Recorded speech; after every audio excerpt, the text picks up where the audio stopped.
Today, I am going to help guide you on how to start a morning meditation practice to overcome that barrier, that mental block that many of us have to even starting meditation in general. So we're gonna break it down, show you exactly how you can get started, different ways that you can meditate that you may not have thought about before, because oftentimes a lot of people think that meditation is only one form, right? It's like my fingers are together, my legs are crossed, I'm home, and I've got this dark brown outfit with a little rope around. No. It doesn't have to be that complicated. It's not one form of meditation. As a matter of fact, depending on what research you do, some people even argue there's up to at least 9 forms of meditation. I would argue there's even more. So let's get into it. My name is Dr. Jake Kavanaugh of thevibemindset.com. I'm a mindset performance coach for professional athletes and also just everyone, right? So, because we all have minds, professional athlete or not. Anyways, let's get into it. So, key thing you want to think about at the beginning is, why are we even doing this, right? People need to know the why, because the why becomes the motivation to do it. So there's 2 core reasons that we want to start a morning meditation practice. One is we actually want to quiet the thoughts that we have in our mind, to kind of overcome that overthinking that most of us struggle with. That's number 1. Number 2 is we also want to bring our emotional state into a place of calm. We want to manage our emotions more effectively by using the power of meditation, okay? Those are the 2 main reasons we want to do it. Now, let's get right into some ideas as to what you can do. And then what I'm going to also do is share with you how you can do it and make it a habit, because making it a habit is the key, all right? So, a couple different things. 1, if you want, this is one of the most simple ways to get started. Grab a candle, light it, watch the flame, okay? You're not judging the flame. You're not thinking about the flame. You're not saying, how much longer do I have to go? And in order to not think about how much longer you have to go, I recommend at the beginning setting a timer. Now, some of the things I state for you at the beginning are things where you say, hey, that doesn't seem perfect. That doesn't seem great. I want you to make this a habit first and foremost over everything. Even if you do it for 30 seconds, it wouldn't matter. The key is doing it every single morning and making it part of your routine. So watching a candle, setting a timer for a minute, let it go off. That way you're not thinking about how much longer do I have to go. If you think you could do it without a timer, I would argue that might be a little more peaceful, a little better, and not even worry about how long you do it.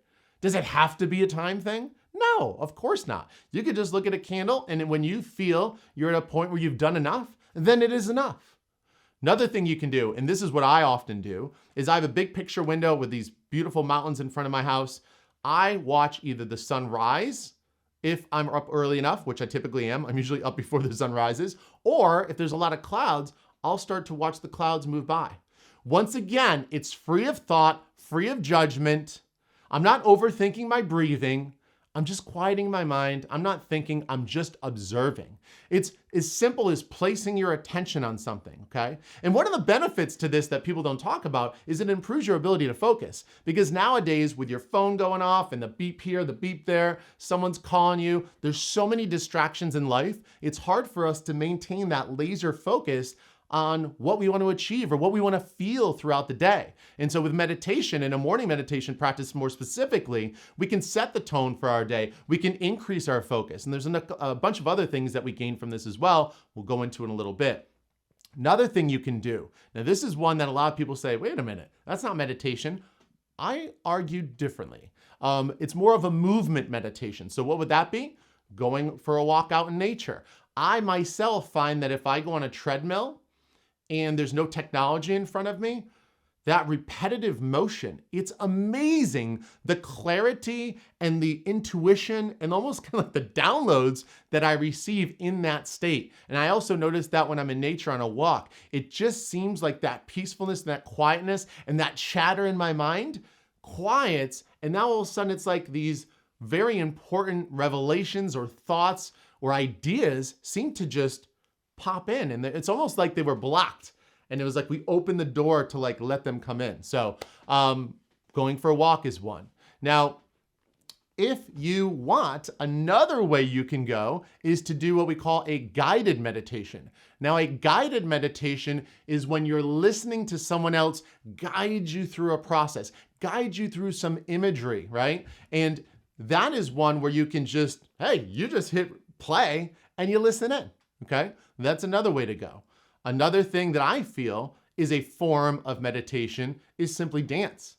Just moving your body, moving around. And there is nothing better to start your day than movement. I think a lot of times we go from sleeping for 6, 7, 8 hours of like virtually no movement to all of a sudden getting up, and we don't do anything to kind of get that blood pumping. It just feels like it's the best way to start things.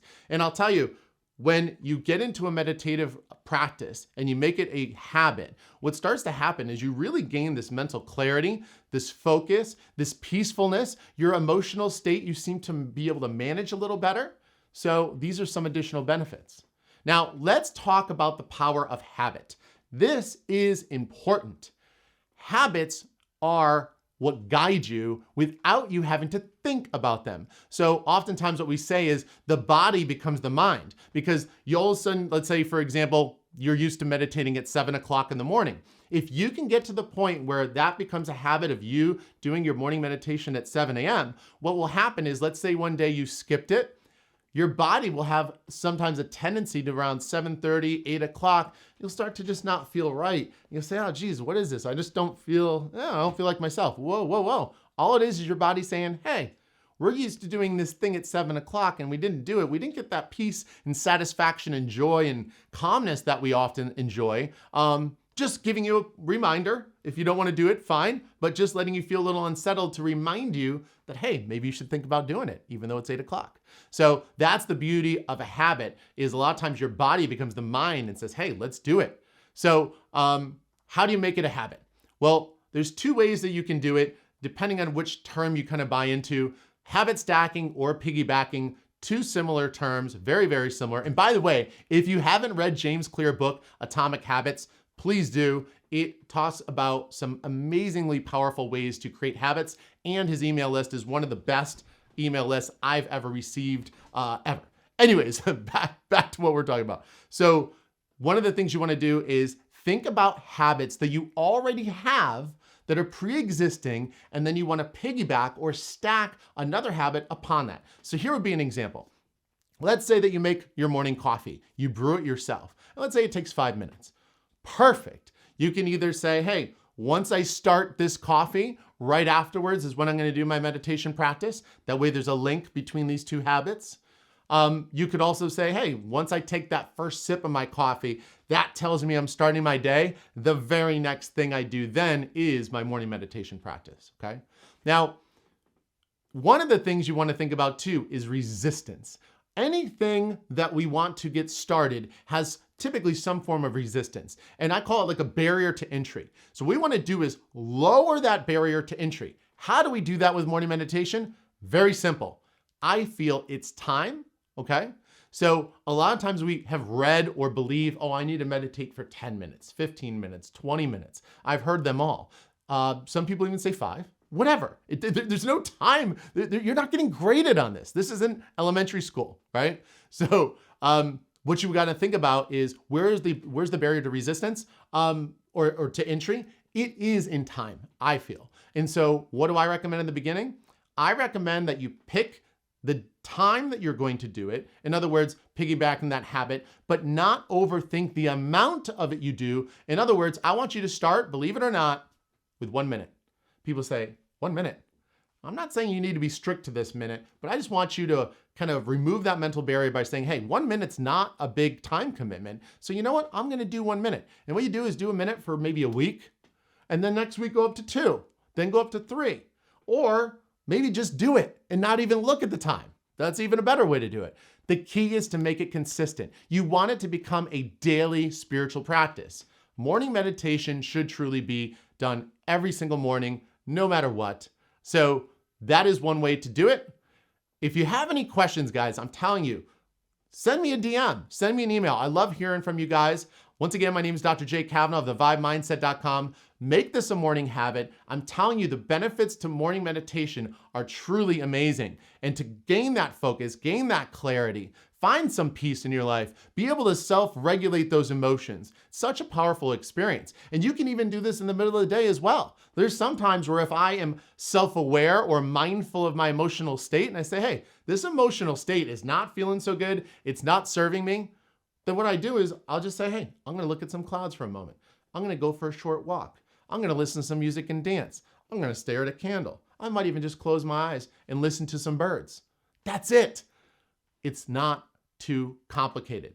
So if you're looking for additional resources, we've got a free course, we've got an app, we have some really cool trait embodiment meditations, which are really, really interesting and unique. Not something many of us have heard about, but boy, are they powerful. We can tell you more about that. We also have an email list where we cover some really cool topics. So jump on that. We've also got some coaching classes. So if you're interested, thevibemindset.com. And don't forget to watch some more of these videos up here. We got some good videos.